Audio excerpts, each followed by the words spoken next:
Israel ने Iran पर हमला करके जंग का आगाज कर दिया। इसराइली हमले में ईरानी आर्मी चीफ जनरल बाकरी, पासदारान इनकलाब के कमांडर हुसैन सलामी, आयतुल्लाह खामनाई के मुशीर अली शमखानी, जौहरी साइंसदान फरीदून अब्बासी और मोहम्मद मेहदी तेहरानची शहीद हो गए।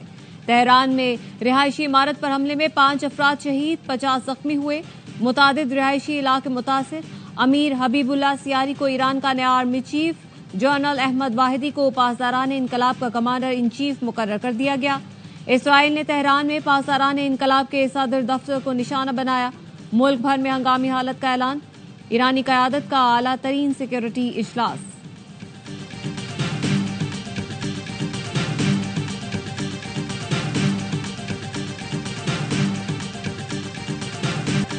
ईरान का इसराइल पर जवाबी वार, 100 ड्रोन से हमला कर दिया। इसराइली फौज का दावा। ईरानी सुप्रीम लीडर आयतुल्लाह खामनाई कहते हैं इसराइल ने रातों रात हमला करके आज अपने लिए एक तल्ख और तकलीफदेह तकदीर पर मोहर जब्त कर दी।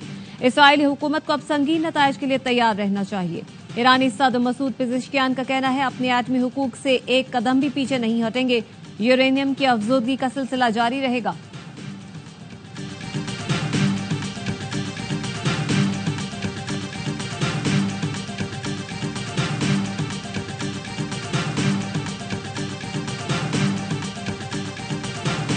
This operation will continue for as many days as it takes to remove this threat.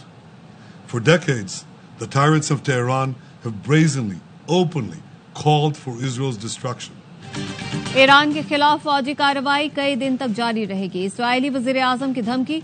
Netanyahu ने दावा किया कि ईरान के पास 9 एटम बम तैयार करने के लिए दरकार यूरेनियम मौजूद है। हमलों में ईरान के जौहरी अफसूदगी निजाम और नेतन्स जौहरी तंसीब को निशाना बनाया। तेहरान में पासदारान ने इनकलाब के सदर दफ्तर और कई जौहरी साइंसदानों को टारगेट किया। हमारी लड़ाई ईरानी अवाम से नहीं, ईरानी आमरीत से है।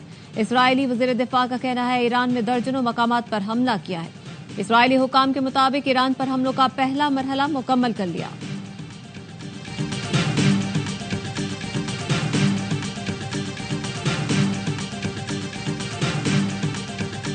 इसराइली मंसूबों का इल्म था, लेकिन अमरीकी फौज ने इस ऑपरेशन में कोई किरदार अदा नहीं किया।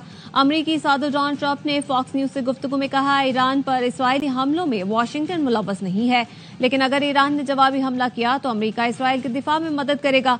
उन्होंने मजीद कहा ईरान के पास एटम बम नहीं हो सकता और हम मुज़ाकरात की मेज पर वापस आने की उम्मीद कर रहे हैं। सदर ट्रंप ने काबीना का हंगामी इजलास तलब कर लिया।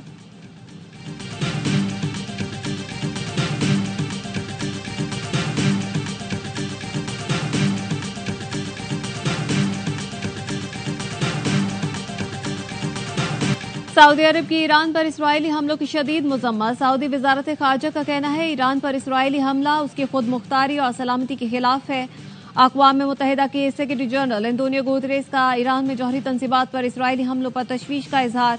मशरिक़ वस्ता में कशीदगी की मजम्मत करते हैं। तनाज़े से बचने के लिए तहम्मुल से काम लिया जाए। चीन ने ईरान की मौजूदा सिक्योरिटी सूरत हाल को संगीन और पेचीदा करार दे दिया। ऑस्ट्रेलिया और न्यूजीलैंड की ईरान पर इसराइली हमले की शदीद मजम्मत। ऑस्ट्रेलवी वजीर खारजा पेनी वोंग कहते हैं इसराइल और ईरान की बढ़ती हुई कशीदगी परेशान कुन है। न्यूजीलैंड के वजीर आजम क्रिस्टोफर लिक्सन ने कहा इसराइली हमले मशरिक़ वस्ता के लिए मुमकिन तौर पर तबाह कुन है।